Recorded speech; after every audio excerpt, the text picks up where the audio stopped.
buenos días, amigos. Francisco Antonio Méndez y el programa Economía y Mercado les saludan este jueves 29 de agosto del 2024. Y mañana estaríamos cerrando este mes de agosto, el mes de la juramentación, de la restauración del nuevo gobierno, ¿no? Del inicio, de la inauguración. ¡Qué bien! Tenemos 27 grados Celsius aquí en La Julia, Distrito Nacional, la temperatura bastante calurosa. Empezando el día. Bueno, señores, tenemos para compartir con ustedes hoy interesantes noticias internacionales de las complicaciones políticas que hay entre los estados, entre los liderazgos aquí en la zona nuestra, Latinoamérica, las reacciones de los demócratas y los autoritarios. Ahí tenemos el conflicto, lo que se ha dado y las transformaciones por las que han pasado algunos, porque fíjense ustedes, Lula y Petro en una posición, Boris en una posición de defensa a la democracia y al proceso electoral prístino, transparente, diáfano en Venezuela, y los totalitarios, Nicaragua con Ortega, que hasta le niega la nacionalidad a nicaragüenses para sacarlos del país y mantener su dictadura, y Cuba en esta zona. ¿Ustedes recuerdan lo que dijo Díaz-Canel de María Corina Machado los otros días? Su verborrea como siempre, el imperialismo, la que sé yo qué, la que sé yo cuánto, la que sé yo aquí y la que sé yo acá. Y ahora tenemos ese dime y direte de Petro y con Ortega, que se han sentido molestos ellos. Ahora vamos a comentar algunos detalles sobre eso. En el plano local tenemos que hubo una entrevista importante de don Milton Rey Guevara sobre el tema de la reforma propuesta por el presidente constitucional, de juristas que estuvieron en un debate en la Fundación Global sobre el tema de la Constitución, y unas declaraciones del Papa que tienen que ver con las presiones que nosotros tenemos aquí siempre, no necesariamente para nosotros, lo dice a nivel universal, que quiero referirme, se trata sobre la inmigración y sus posiciones humanísticas, ¿no? También nos vamos a referir a eso. De entrada, partimos con el tema de las elecciones norteamericanas, por cierto, que hoy tiene esta noche una entrevista en CNN, la vicepresidenta Kamala Harris y su candidato vicepresidencial, Tim Walz, una entrevista ambos, que es la primera entrevista que van a dar, y estaba la presión, que no dan entrevistas, que no se le hacen preguntas, que no se sabe, digo, pero es como decía, les dije yo en estos días a ustedes, ¿no? Como la máxima, ¿no? Digamos que de Napoleón, que se dice que cuando tu enemigo se está equivocando, no lo interrumpas, no lo corrijas, déjalo que se siga equivocando. Porque es tu enemigo, no es tu aliado. Si fuera tu aliado y se está equivocando, tú lo corriges. No, espérate, no por ahí, no, es por aquí. Tal cosa no se debe hacer, lo que vamos a hacer esto. Pero es tu enemigo, no es tu aliado. Entonces, si las cosas te están saliendo bien, si vas por buen camino, ¿para qué vas tú a ir a dar entrevistas? Si estás visitando, si estás haciendo tus mítines de campaña, si la convención iba a ser ahora como fue la semana pasada y todo eso lo que te ha dado un repunte y sigue subiendo, ¿para qué tú vas a hacer otra cosa? Para en lugar de subir a lo mejor empezar a bajar. No, deja que llegues a tu cúspide, que al momento llegarás a un techo, y entonces que las cosas fluyan y discurran. Y obviamente que en su momento va a tener que dar la cara y dar entrevistas y responder. Pero todo a su debido tiempo, como dice el Eclesiastés.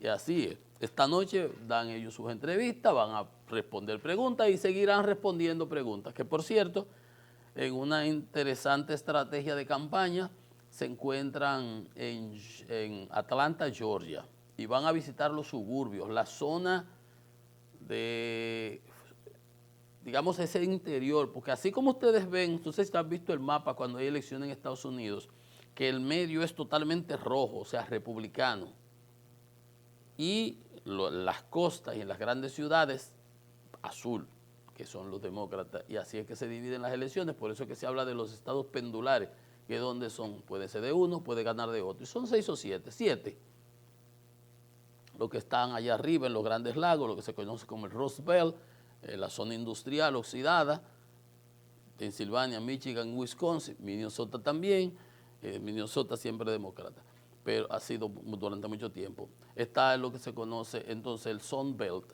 o sea, el cinturón soleado, que son los estados de aquí, de los desérticos, Arizona y Nevada, y por acá, por allá por la costa oeste, y por aquí por el sur, Georgia, Carolina del Norte y North Carolina.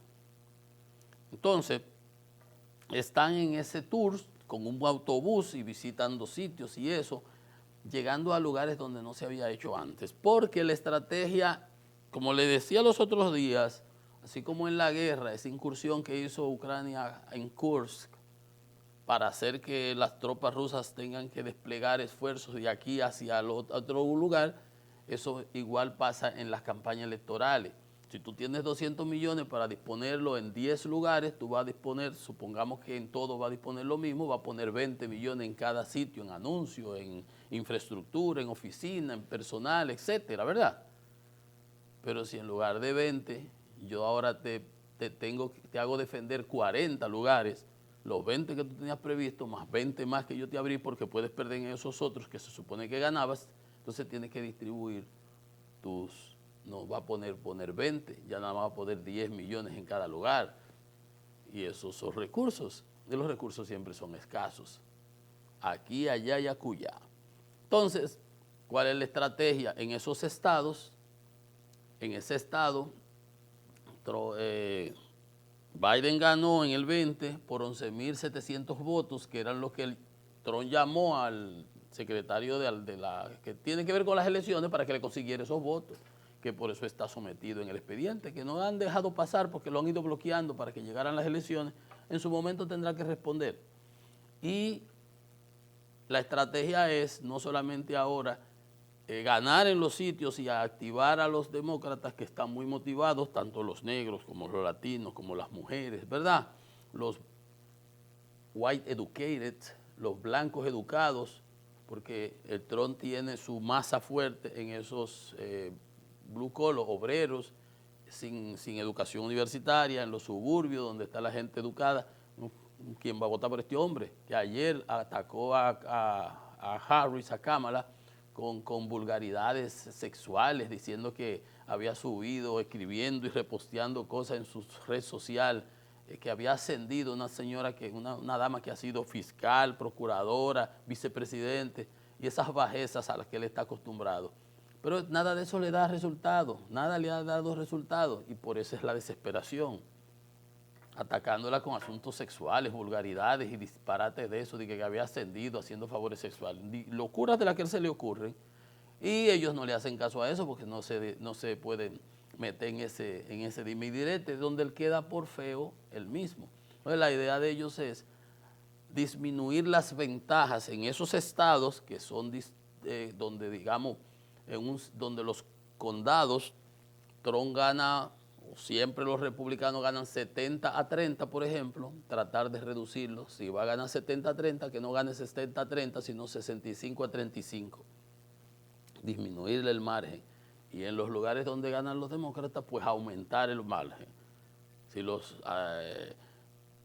demócratas votaban ahí, ganaban 60-30, 60-40, pues pasarlo a 65-35. Bueno, en eso están y van a seguir haciendo ese tour en esas ciudades. Por lo pronto, lo que dicen las encuestas, una encuesta de Fox, que es muy tirada para el lado de Trump, ayer informaba, salía y daba estos dos datos interesantísimos. Es que ya lo hemos dicho antes y las encuestas lo siguen ratificando. En esos estados pendulares, 4, por ejemplo, ya en Arizona, donde Trump le llevaba a Biden 5 puntos, Kamala le lleva 1. Ahí hay un cambio ya de 6, el cambio. En Georgia, donde Trump le llevaba 6 puntos a Biden, ahora Kamala le lleva 2. Ahí hay un cambio de 8 a favor de Kamala. En Nevada, igual pasaba 5. Ahora Kamala le lleva 50-48, le lleva 2 puntos. Ahí hay 7 de diferencia. En Carolina del Norte es donde Trump todavía le lleva 1, por eso están metidos allá, van para North Carolina, Georgia, y después van a seguir haciendo ese tour bus, como le llaman ellos. Pero lo importante de esto es que ustedes ven, yo les he dicho a ustedes, y es bueno ir aprendiendo de este tipo de cosas, que esas encuestas, lo importante es ver las tendencias. ¿Y cuál es la tendencia? Pero si Trump le llevaba a Biden 5, Biden acá y él acá, y ahora Kamala le lleva 2, esa ganancia, o sea, las encuestas para Kamala han ido así, en ascenso. Las de Trump han ido casi manteniéndose, o por lo menos frente a Kamala, en desventaja total, cada vez que se va midiendo. Con el agravante de que, por ejemplo, en esos estados, por ejemplo, en Arizona, donde ya le lleva 2 puntos, el candidato a senador, Rubén Gallego, le lleva 15 puntos a la contrincante Kari Lake de los republicanos. O sea que a pesar de que ahora Kamala todavía en este momento le lleva 2 puntos a Trump, todavía tiene para crecer en relación a cómo está su senador, porque él le lleva 15 a la otra, a la competidora. En Nevada pasa lo mismo. El candidato demócrata le lleva 14 puntos. O sea que ella todavía tiene mucho techo para seguir subiendo. En North Carolina también pasa lo mismo, casi lo mismo, porque el demócrata le lleva 11 puntos porcentuales. O sea que ella todavía tiene un techo para seguir subiendo. Y eso ha dado esa respuesta. Las recaudaciones de Kamala en el cielo, 540 millones en 35, 37 días que lleva. Y eso es lo que tenemos en los Estados Unidos. El mundo ha dado un cierto respiro.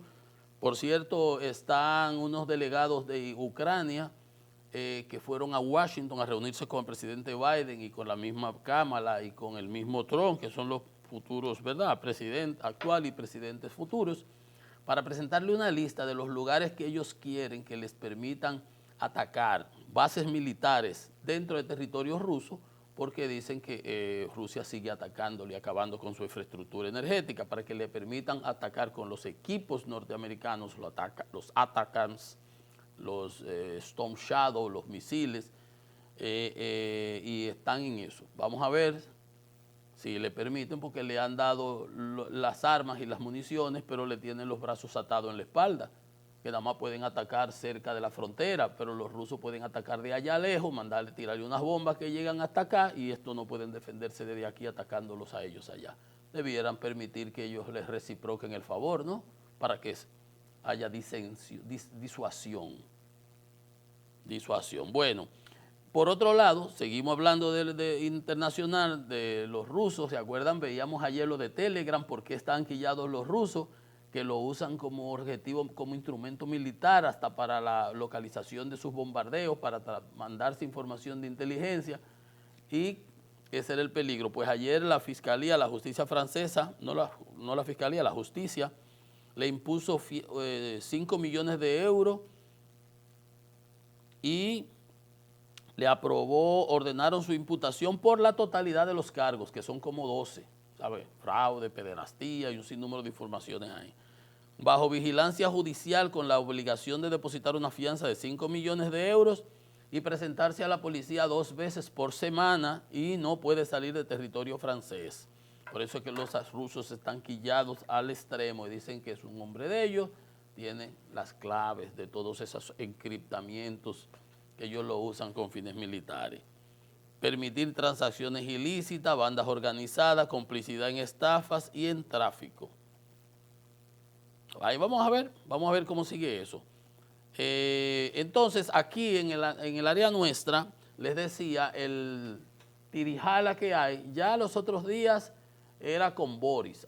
Maduro había acabado con Boris, el presidente chileno, con Milei, se dicen de todo, porque los dos son explosivos y no tienen pelos en la lengua para decirse cualquier clase de cosas, como si fueran vecinas peleando en un colmado.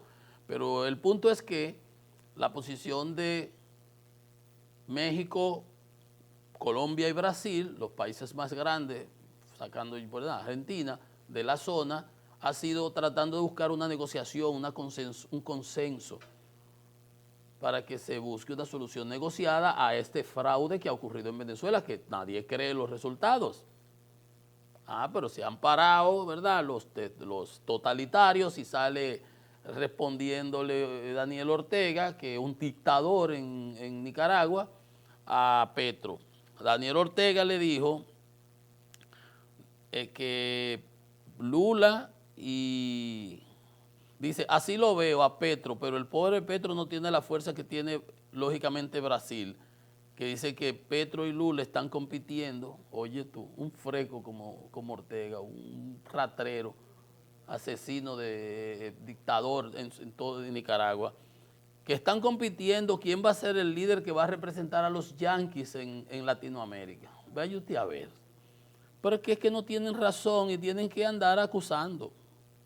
¿Qué es lo que pide Lula y Petro? Lo mismo que pidió Leonel, lo mismo que pide Abinader, lo mismo que pide la Unión Europea, lo mismo que pide España, Chile, Argentina, Uruguay, todos menos Nicaragua, menos Cuba, menos China, menos Rusia, ni Irán.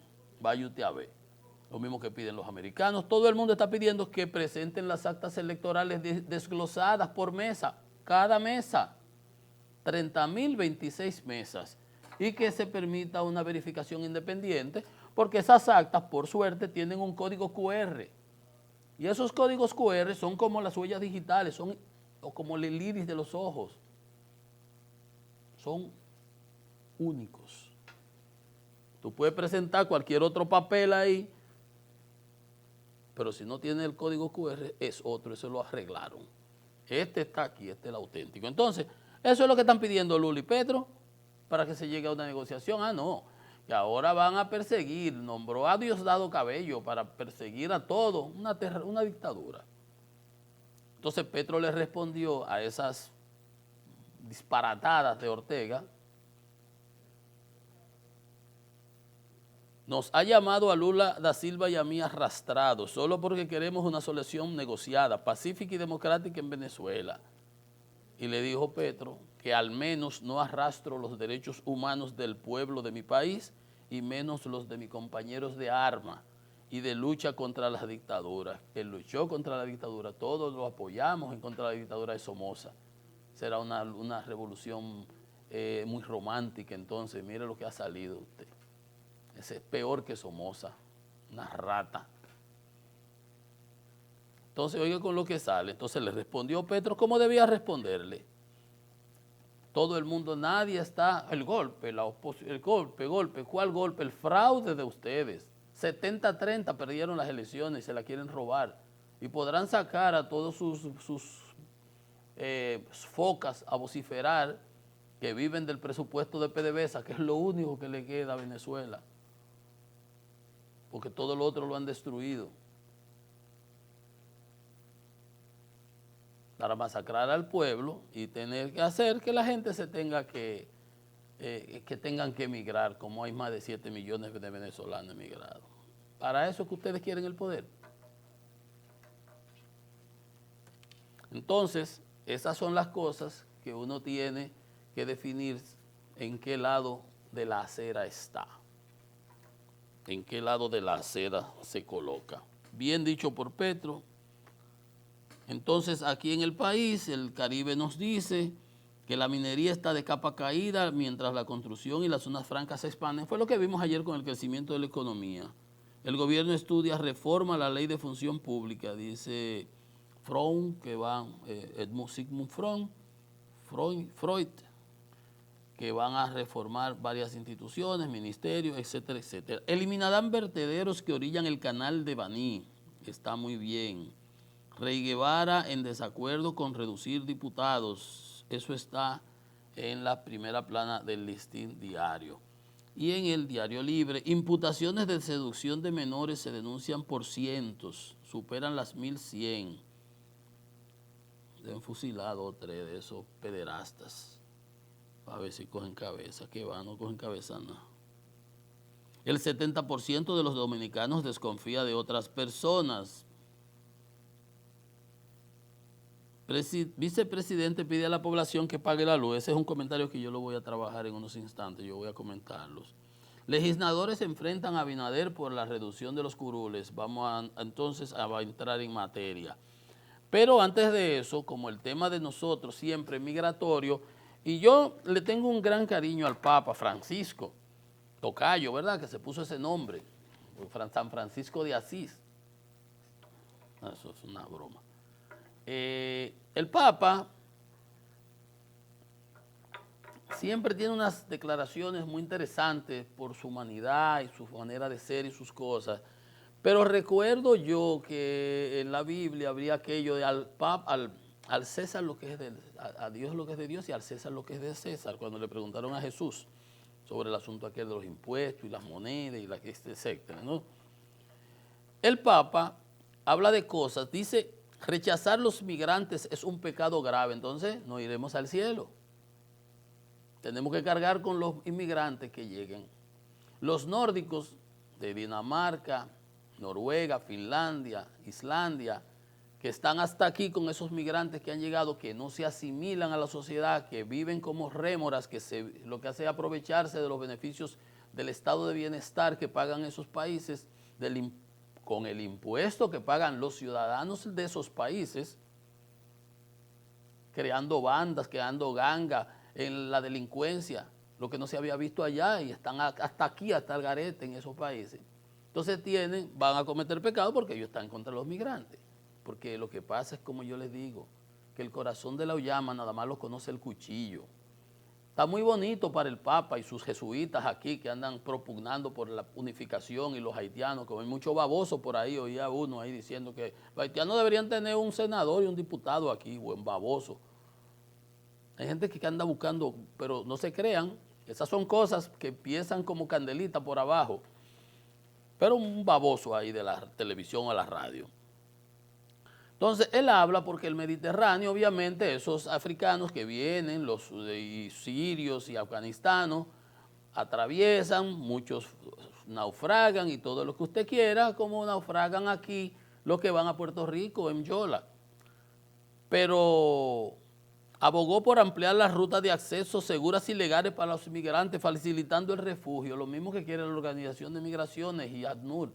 El problema, Papa, es que el corazón de la Ullama nada más lo conoce el cuchillo. Si usted tuviera Haití al lado de Castel Gandolfo, allá en el Vaticano, donde usted tiene su lugar de recreo y esparcimiento, usted supiera por dónde es que le entre el agua al coco. Toda esa bobería, sí, Papa, con todo el respeto y el cariño que le tengo, toda esa bobería que usted plantea son de manera filosófica. A la hora de la verdad, nosotros los dominicanos somos que pagamos los impuestos de este país, con los que las haitianas consumen el 20, el 30% del gasto en salud. Y usted no sabrá, pero nosotros sí lo sabemos, aunque un día en un discurso del presidente Abinader presentaron un cintillo diciendo que nosotros habíamos independizado de España, cuando eso es falso. La independencia de la República Dominicana en 1844, el 27 de febrero, fue de los haitianos. Entonces, esas cosas que el Papa dice, hay que cogerlas con pinzas. Eso está muy bonito en términos filosóficos y en términos y para aquí, para acá. Mira lo que tuvo que hacer Estados Unidos, pasar una ley ejecutiva, una decisión ejecutiva, porque no pudieron aprobar la ley para evitar, ¿verdad?, por el lío que tiene migratorio en la frontera.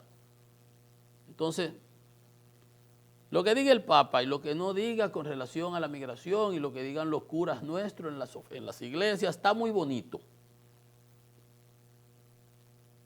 Pero lo que pagamos impuestos, los dominicanos, que tenemos que defender la nacionalidad y la dominicanidad, no podemos aceptar absolutamente más que una determinada cantidad incontrolada de los haitianos. Mira, un topógrafo que estaba ahí midiendo, lo agarraron preso del otro lado. O sea, los haitianos, un dominicano no puede pasar a Haití, pues te agarran preso y te extorsionan y te hacen de todo. Pero los haitianos pueden pasar en manadas para acá, ¿no? Y no quieren que lo devolvamos, que tenemos que devolverlo de a uno a uno. Pues sí, Papa, pase buenas noches y me parece muy bonito su planteamiento, pero esos planteamientos suyos tienen que quedarse en aquello de a Dios lo que es de Dios y al César lo que es del César. Le vamos a dejar su tema solidario, humanitario, y está muy bonito para los libros de texto, pero la realidad de los gobiernos no es esa. Mire aquí, mire este. Reuniones con la oposición para la deportación de inmigrantes. ¿Sabe dónde es eso?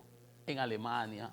Olaf Scholz, con todos los opositores, sobre las formas de aumentar el número de deportaciones. Totalmente lo contrario a lo que usted está planteando, Papa. ¿Usted sabe por qué? Ahí hubo un tipo sirio que atacó en un concierto, lo mismo que hicieron los terroristas de Hamas en un concierto en Israel. Este con un cuchillo asesinó a un grupo de personas. Un tipo que lo andaban buscando, tenían que haberlo deportado, se desapareció, se escondió, oye, lo fue lo que hizo. Asesinó 3 personas en un concierto. Entonces, gente que ni siquiera asimila la cultura de los países donde lo aceptan. No, Papa, ocúpese de sus temas religiosos y déjenle al César los problemas de la... Eso fue en Alemania, pero otra vez había otro, ese fue un sirio. Los otros días un afgano en mayo provocó la muerte de un policía, fue y lo apuñaló.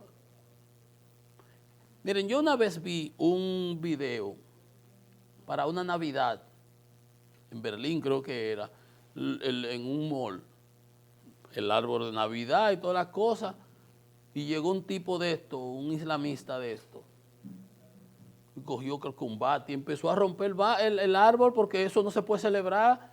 En su país de Alemania no pueden ellos celebrar y ese es el problema que está teniendo Europa, con unas personas, unas inmigraciones que no se asimilan, que se mantienen en sus creencias y sus cosas, y obviamente ¿a dónde va a llegar eso? Mira en Inglaterra lo que pasó los otros días por el asesinato de unas niñas. Así que, Papa, con todo el respeto, pero quédese usted con sus temas religiosos y déjele al César resolver los problemas que le genera la inmigración. Pues, por cierto, en términos de las cosas que tenemos ahora en nuestro país, está el tema de la reforma. Y les decía que mi posición con respecto a la reforma es, esos señores se van a reunir ahí y van a sacar lo que les dé la gana. Usted verá ahora mismo.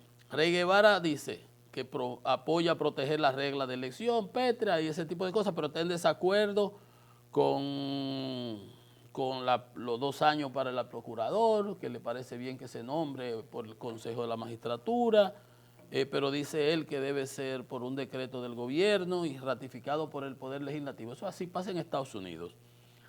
Que en lugar de unificar las elecciones, lo que se debe es dividir los comicios por 2 años, congresuales y municipales. Y que no está de acuerdo con la reducción del número de los diputados, que eso fue un estudio que se duró más de 2 años y fue para distribuirlo proporcionalmente, para que ustedes vean. Entonces, el presidente sale con una propuesta que entonces, cuando la mandaron en el 2022, cuando la presentaron, tenía 34 artículos que se iban a modificar.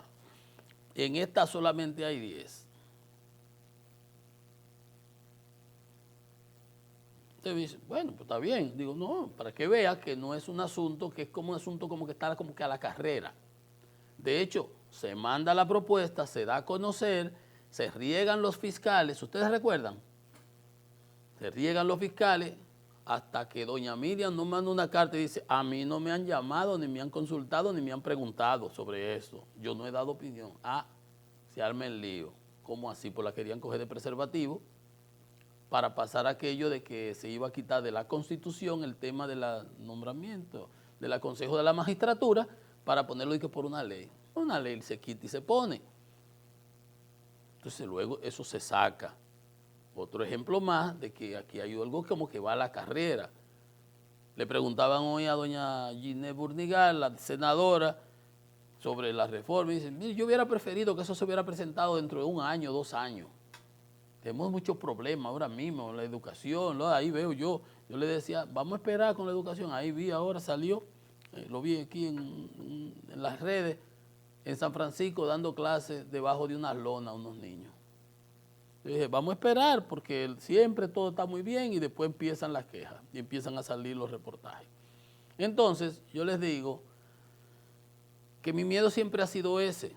El presidente manda, hay opiniones variadas, 10 temas, son esos, no se ve tocar y el que toque lo vamos a sancionar. ¿Y de qué lo van a sancionar? Lo van a sancionar por 3 semanas, por un mes, por 10 días, lo van a fusilar, ¿qué le van a hacer? No le van a hacer nada.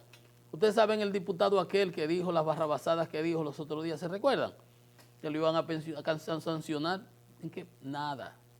Entonces mandamos una ley de reforma constitucional, para la reforma constitucional, y nos hemos olvidado que tenemos la ley 124, aquella del DNI. ¿Se recuerdan? Que los directores de periódicos se prestaron para una comisión y fueron, hicieron y recomendaron. No ha pasado nada. En lugar de mandar la ley para la reforma constitucional, debieron mandar la de la modificación de la del DNI. Entonces ustedes ven cómo son las cosas aquí. Hay urgencias que no se entiende por qué. En el transcurso, en el camino, en estos meses veremos por qué, descubriremos por qué. Los ingenuos descubrirán por qué. Los que siempre estamos chivos, comprobaremos si es verdad o no es verdad. Los suspicaces, entonces nada. Pero yo le digo, cuando esa gente se junten, olvídense. Legisladores desafían a Abinader, solo van a eliminar 15, no los 53 que propone Abinader. Ya empiezan. Sugieren eliminar solamente 15 curules, no los 130. El 98% de los legisladores está opuesto a lo que mandó Palacio. ¿Ustedes ven? La actual composición de 190 miembros es una conquista constitucional. Lo mismo que dice Rey Guevara. Pero entonces, ¿con quién fue que se discutió y consensuó esa brillante idea? Que tú le pones a preguntar en un colmado, ¿usted está de acuerdo que bajen a los diputados? No, es que lo voten a todos. Pero que lo voten o que lo fusilen. Sí, que lo fusilen. Ustedes saben cómo la gente responde aquí. ¿A quién fue que consultaron? Mira cómo están los mismos diputados. Milton Rey Guevara. Digo, no, pero eso fueron 2 años y pico que se duró discutiendo eso para establecer eso y esa proporcionalidad. ¿De dónde sacan ahora en 3 días un conejo de un bombín? Que vamos a disminuirlo. Yo no estoy ni a favor ni en contra, mi trepito, pero solamente lo planteo. Mira aquí cómo están los diputados peleando. Que la actual composición es una conquista constitucional que no debe ser eliminada a la ligera. Hablan los mismos del PRM, que el 98% de ellos están en desacuerdo. Dice, oigan lo que dice, para que usted vea lo que yo he venido diciendo por aquí. Lo importante es que la reforma no se va a aprobar tal como se mandó al Senado. El que tenga oídos, que oiga. Lo que yo le decía aquí, cuando esa gente se reúna, sabrá Dios. Entonces, los juristas que estaban en Funglode dicen que no existe ninguna razón social para modificar la Constitución, que es injustificable que se sacrifique la Carta Magna para cambiar solo 10 artículos y que se requiere un referéndum para que el pueblo pueda votar de manera directa a favor o en contra. Eso dijeron Leida Piña, es juez, Eduardo Jorge Prats, Yotin Curi, que fue juez, Manuel Fermín y Maribel Reyes, que creo que también fue juez del Tribunal Constitucional. Entonces tenemos un código penal que no se acaba de aprobar, tenemos la ley del DNI que no se acaba de derogar, modificar y corregir. Entonces, 90 y pico de leyes que la Constitución del 10 exigía, establecía, mandaba, que no las hemos aprobado. Entonces, sacamos ahora, tenemos pendiente la reforma laboral, el lío de la cesantía, que si vamos a incluir esto, que si yo aquí, pero no, la constitucional primero. Di que para poner un candado, para poner una cláusula petra que necesita de, según estos juristas, de un referéndum que no se acaba de aprobar tampoco. Entonces, así están las cosas. La oposición no está de acuerdo. Muchos entienden que no es más que un capricho y un deseo y que quizás eso es una bola de humo para ocultar otro tipo de cosas. No sé, quién sabe. Pero ya los diputados dijeron, eso no se va a aprobar como lo mandó con el Palacio. Lo que yo les había dicho aquí, eso no va a ser así, ahí va a salir lo que esos tipos quieran. Vamos a una pausa, que esto es economía y mercado.